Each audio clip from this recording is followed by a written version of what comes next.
अंदर को बेटे के भाव से हेलो देखो। दोस्तों, राधे राधे। आपके जीवन में धन नहीं है तो तो कृष्ण को ही धन के भाव से देखो कि हमारा यही धन है। तो जहाँ जिस चीज का अभाव है उसी अभाव को कृष्ण के भाव में तो मुझे गुरुजी रख की लेना बातें, चाहिए। गुरुजी जो भी कथा सुनाते हैं जी, या किसी धन्यवाद के प्रश्नों के उत्तर देते हैं वो बहुत ज्यादा पसंद आते हैं। इस तरफ वो भी ले हर जाना माइक। एक राधे की राधे समस्या गुरुजी। इतनी गुरुजी के आसानी से चरणों हल में कर देते दंडवत हैं कि प्रणाम इंसान दास के का। दुखों का, जैसे दुखी उनके गुरुजी खत्म हो जाते हैं, श्री वो राम अपने जी दुख भगवान होते हुए भी गुरुजी की कितना जो कथा संघर्ष होती है करा उसमें है। इतने मग्न आप हो और जाते हम तो हैं एक आम कि वो आदमी सब है, कुछ भूल जाते इसलिए हैं। संघर्ष तो हमेशा आपसे करते यही रहना चाहिए और आपके मार्गदर्शन बोलती से हूँ कि आप लोग बहुत प्लीज सारी वीडियो जरूर जनता देखें और पूरा और देश एक एक दिन रिक्वेस्ट कि वीडियो जरूर अच्छी लगे बहुत तो अच्छा प्लीज सुधर वीडियो को रहा लाइक है। कर दीजिएगा, और हमारे चैनल को भी जैसे सब्सक्राइब अज्ञानों कर को दीजिएगा अगर आप काफी लोग कुछ चैनल आप पर नए सिखा हैं। रहे हो तो प्लीज धर्म के प्रति। वीडियो यही देखिए। आपसे विनती आरजू है मेरी।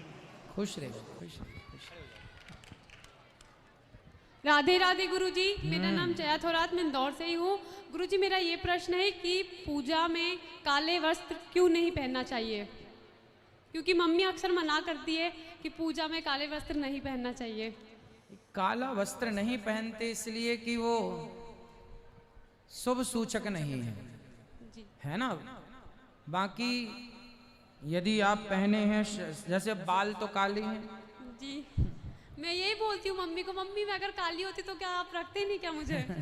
तो बोलते ऐसा नहीं होता है, कपड़े नहीं पहनना चाहिए काले। कपड़ों का ऐसा है कि काले कपड़े शोभनीय भी नहीं होते, है ना, बहुत अच्छे भी नहीं लगते।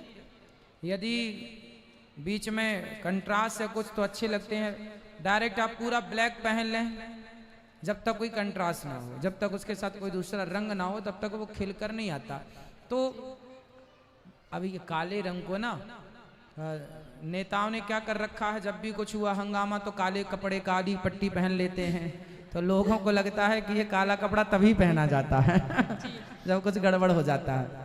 और गुरुजी आप राजेंद्र नगर आए थे हमारे वहाँ पर कथा में जी। आपको हमारे एक अंकल मिले थे और जिनको दिखता नहीं था, और एक अम्मा भी आए थे उनके साथ में, मैं लेकर आई थी उनको। तो गुरुजी वो आपके बहुत बड़े भक्त हैं, वो आपसे मिलना चाहते हैं, तो मैं कल उनको ला सकती हूँ यहाँ से मिलवाने? बिल्कुल ले आइएगा। बिल्कुल। और गुरुजी मेरे मामा जी है ना, वो मतलब पहले बहुत ज़्यादा शराब वगैरह पीते थे और खूब ज़्यादा परेशान वगैरह रहते थे।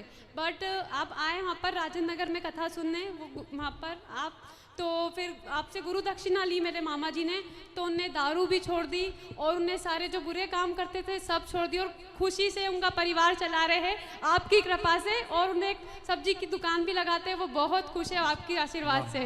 बस ऐसे ही आशीर्वाद हमारे परिवार पे बना रखे। खुश रहिए, खुश रहिए। खड़े हो जाओ।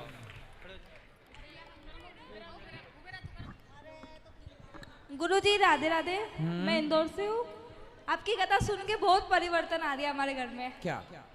यानी हमारा 20 साल से ना एक मकान कब्जे में था, तो मकान पे सुनवाई हो रही है रमेश दादा के ओर से। अच्छा। हाँ, बहुत परिवर्तन आ रहा है। यानी हम रोज सुनते कथा, सुबह भी सुनते, शाम को भी सुनते। सुंदर। खुश रहिए, खुश रहे बस। दे दो इनको, दे दो। खड़े हो जा बेटा। राधे राधे गुरुजी, आपके श्री चरणों में कोटि कोटि प्रणाम। गुरुजी मेरा ये प्रश्न है कि ऐसा बोला जाता है महिलाएं गायत्री मंत्र का जप नहीं कर सकती, तो क्या गायत्री का पाठ भी नहीं कर सकती है? गायत्री वही लोग करते हैं जिनका यज्ञोपवीत होता है। यज्ञोपवीत मतलब जनेऊ। जो जनेऊ पहनते हैं वो गायत्री कर सकते हैं। जो यज्ञोपवीत महिलाओं का यज्ञोपवीत संस्कार नहीं होता, तो आपको राम जो गायत्री मंत्र है वही मंत्र श्री राम जय जय राम श्रीमन नारायण वही मंत्र है। तो जो कहा जाता है कि ये कर लो वो कर लो, जो कहा जाए कि वो ना करो वो ना करो। कई बार आपकी माँ कहती है बेटा ये काम तुम कर लो, ये काम मत करना, तो माँ कहती है तो कोई अच्छा ही कहती होगी विचार से। तो शास्त्र जो कहते हैं ठीक कहते हैं। जी गुरुजी धन्यवाद। जल्दी करना। जय श्रीमन नारायण। जय हो गुरुदेव की। मेरा बहुत मन था वहाँ आने का, वृंदावन, और हम आए भी थे पिछले महीने। बहुत अच्छा लगा आपका गौरी गोपाल आश्रम और वृद्धा आश्रम, सारी चीज़ें वहाँ की देखी, बहुत अच्छा लगे आपकी सेवा वहाँ की।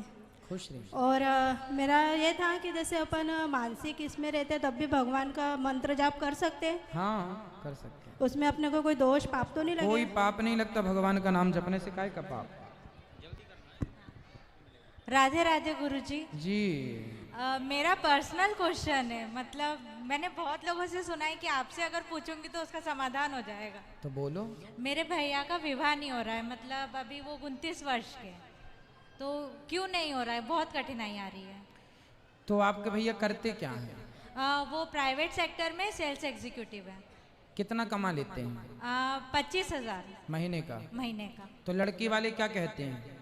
मतलब या तो पत्रिका में प्रॉब्लम आ जाती है, या कभी ऐसी जगह जाके पत्रिका मिलती है कि वहाँ हम कर नहीं सकते, हम ब्राह्मण हैं तो हर जगह नहीं कर सकते, हर ब्राह्मण में नहीं। अब तो देखो इतनी एज होने के बाद फिर कुंडली नहीं मिलाई जाती। अच्छा, पर जब वो इतनी एज हो गई तो अब जहाँ मिल जाए योग्य लड़की वहाँ कर दो, अब हो पर वो जाएगी। मांगलिक है और पंडित जी ने बोला है कि पत्रिका मिलान करके ही हो। तो मांगलिक लड़कियां बहुत हैं, बहुत लड़कियां मांगलिक होती हैं।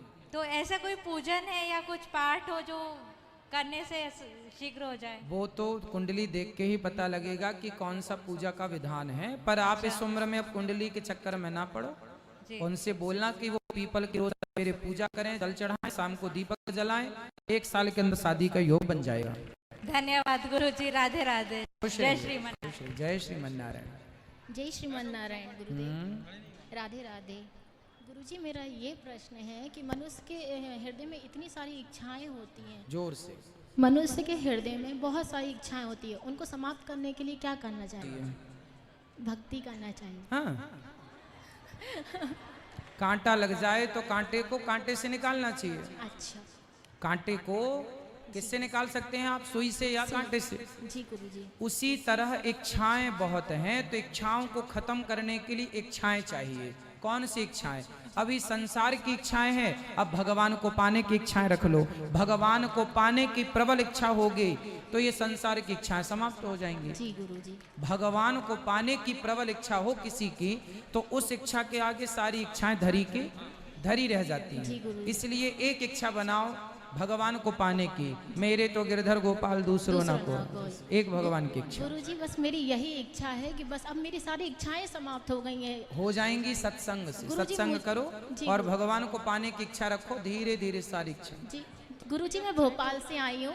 मैं समझ नहीं पा रही हूँ कि आज बहुत बड़ा चमत्कार हुआ मेरे लिए। आपकी 6 बजे समाप्त। भोपाल से कथा सुनने आए हैं? हाँ गुरुजी, आपके लिए। और आप मेरे गुरु हैं। खुश रहिए। दास का प्रणाम स्वीकार करें। प्रसन्न रहिए। गुरुजी मेरे लिए आज बहुत बड़ा चमत्कार है, क्योंकि आपके 6 बजे समापन हो जाता है कथा का, पर मैं मतलब पापा ने 100 की स्पीड में गाड़ी चलाई और हमें लग नहीं रहा था कि आपकी आरती मतलब आपके दर्शन भी हो पाएंगे। पर भगवान ने ऐसा चमत्कार करा, एक संत जी आए थे और वार्तालाप हो रही थी, उस बीच में 6:30 बज गया और हम यहाँ पहुँच गए। आपकी आरती भी शामिल में हुए और आपके दर्शन भी हुए। जय श्री। रोज कथा सुनिएगा। जी गुरुजी। बैठे रहना, खड़े नहीं होना।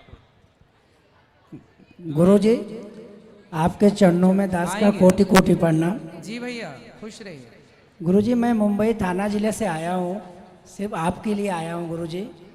मैं पिछले 1 साल से आपका भजन। अच्छा बम्बई से आए हैं आप? हाँ गुरुजी। अच्छा तो बम्बई यहाँ पास में है क्या? नहीं, यहाँ से 800 किलोमीटर है। अच्छा गुरुजी आप वृंदावन आना था लेकिन नहीं आ पाया वहाँ पे, तो मैं सोचा यहीं पे मिल लूँ।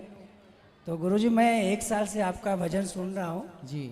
तब से मेरे अंदर बहुत परिवर्तन हुआ है गुरुजी, जिसकी मैं आपको क्या बताऊँ गुरुजी। मैं नॉनवेज भी खाता था, दारू भी पीता था गुरुजी, अभी सब मेरा छूट गया और मैं डिप्रेशन में चला गया था गुरुजी। हाँ। सन 2019 में ही डिप्रेशन में चला गया था। अच्छा। बस आपकी कथा सुन के ही सब सही हो गया गुरुजी। अभी मैं एक भी गोली नहीं खाता हूँ। अच्छा है, कथा सुनने से जो सुनेगा उसके जीवन में परिवर्तन होगा, निश्चित होगा। और मैंने अपने पूरे दीदी और मेरे जीजा, मेरे पूरे फैमिली रिश्तेदारों को आपसे जोड़ दिया है गुरुजी। वो लोग लाइव देख रहे हैं गुरुजी, उन सभी को राधे राधे बोल दीजिए गुरुजी। राधे राधे। खुश रहिए। आप अपनी कृपा सदैव बनाए रखना गुरुजी। प्रसन्न रहिए, खुश रहिए। राधे राधे गुरुजी। जी भैया। मैं इंदौर से हूँ और सिर्फ फरवरी माह से आपको सुनना, सिर्फ फेसबुक पे 10-10 मिनट की वीडियो शुरू करी है मैंने सुनना, और उससे मेरे सारे सवालों के प्रश्न उत्तर मिल गए। मतलब अच्छा। मतलब पहले मैं अपने आप को बहुत ऐसा समझता था कि बस मैं बहुत दुखी हूँ बाकी आज ऐसा लग रहा है कि दुख समाप्त हो गए मेरे। मात्र 1.5 महीना हुआ आपको सुनते सुनते गुरुजी। बिल्कुल, आपके देखिए, चरणों में प्रणाम गुरुजी। 1.5 महीने में इनके सारे दुख मिट गए, मतलब कथा सारे दुखों से मुक्त कर देती है। सही है ये, खुश रहिए। जय श्रीमान नारायण। हाँ? जय श्रीमान नारायण। जय श्रीमन नारायण। जय श्री महाराज जी, मैं आपको सवाल पूछना चाहता हूँ, श्रवण कैसे बने? श्रवण कुमार की तरह मतलब आदतें हैं, मतलब सब सेवा भाव। तो आप श्रवण कुमार की तरह हैं? मतलब गुण लाना चाहता हूँ, आप बता अच्छा, देंगे अच्छा, कैसे लाओ, लाने अच्छी बात। सेवा करते हैं अपनी माता की? हाँ जी वहाँ। चरण दबाते हैं? नहीं। फिर कैसे बनोगे श्रवण? चरण दबाया करो। और सवाल क्या चाहते हैं कि श्रवण कैसे मरे? हाँ बने। हाँ मतलब गुण, मतलब वो आप जैसे कर्म। श्रवण कैसे बने? अच्छा, श्रवण कैसे बने, ऐसा सवाल है आप? हाँ। हमें सुनाई पड़ा श्रवण कैसे मरे। माने बने बने। ठीक, क्षमा।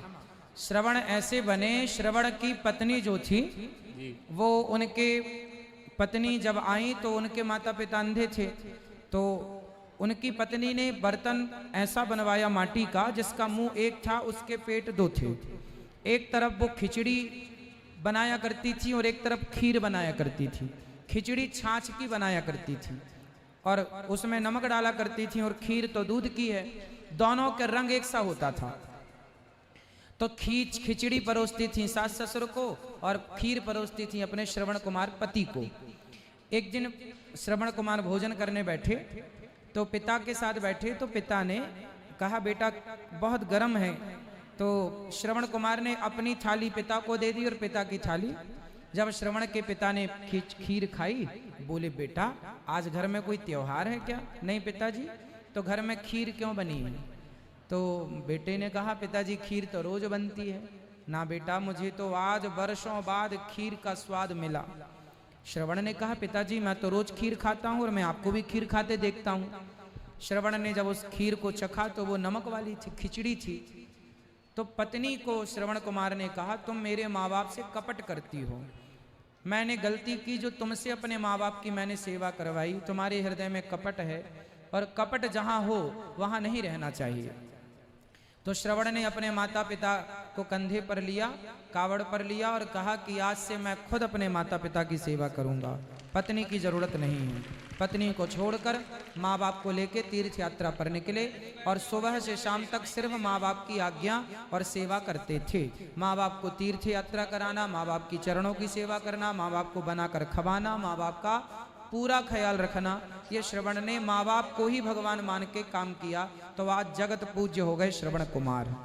जय श्री महाराज। खजराना भी आना, आप खजराना इंदौर। खजराना हम आए थे, अभी परसों ही तो आए थे दर्शन करने। हाँ, उधर के लोग आपको जानते नहीं है, मतलब उधर बताते हैं अनिरुद्ध आचार्य जी की कथा में जा रहे हैं तो मतलब बोलते हैं कौन है, मतलब किसकी पूजा करते हैं। आते हैं आइए। खजराना में कथा भी हुई है वर्षों पहले। अच्छा जी महाराज जी, दंडवत प्रणाम। खुश रहिए, खुश रहिए। महाराज के चरणों में मेरा श्याम त्रिपाठी का कोटि कोटि प्रणाम। खुश रहिए। प्रभु जी, मेरा ये प्रश्न है कि हम रोज सुबह शाम आरती करते हैं, पर कभी कभी आरती करते करते मेरे आंखों में आंसू आ जाते हैं, और कभी कभी क्या होता बहुत सारी दिमाग में ऐसे ऐसी चीज़ें घूमने लगती हैं जो कभी अपन सोचते भी नहीं। तो ऐसा क्यों होता है कि आरती करते समय सारी चीज़ें दिमाग में भ्रमित होती हैं? ऐसा क्या जब आप कोई अच्छा कार्य करते हैं ना, जैसे आप पूजा करते आरती करते हैं, तो एक पॉजिटिविटी आपके भीतर प्रवेश करने लग जाती है। तो जब आप पॉजिटिविटी प्रवेश करती है तो शरीर के भीतर जितनी नेगेटिविटी है, नकारात्मकता, वो आंसुओं के द्वारा निकलने लग जाती है। इसलिए पॉजिटिविटी अंदर आए और नेगेटिविटी बाहर जाए। इसलिए आंसू बहाना भगवान के प्रेम में, जब कोई आंसू बहाता है तो आंसू इसलिए बहाना चाहिए क्योंकि आंसुओं के द्वारा